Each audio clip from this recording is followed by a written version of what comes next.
आवाज जनतेचा।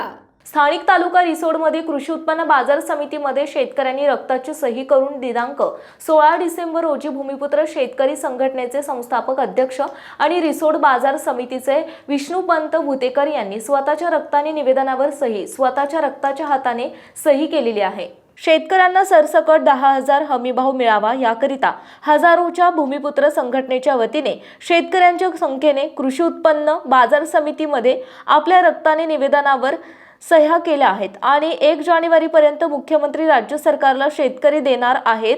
सोयाबीनला भाव आणि कापसाला भाव मिळेपर्यंत भूमिपुत्र संघटनेचे आंदोलन सुरू राहणार। या कार्यक्रमासाठी या शुभारंभासाठी हजारोंच्या संख्येने शेतकरी कार्यकर्ते उपस्थित होते। प्रतिनिधी किशन काळे, केशवनगर, वाघे खुर्द। आपल्या परिसरातील बातम्या आणि ताज्या घडामोडी पाहण्यासाठी आजच आमच्या ABK न्यूज 24 चॅनलला सबस्क्राइब करा आणि बेल आयकॉनवर क्लिक करा।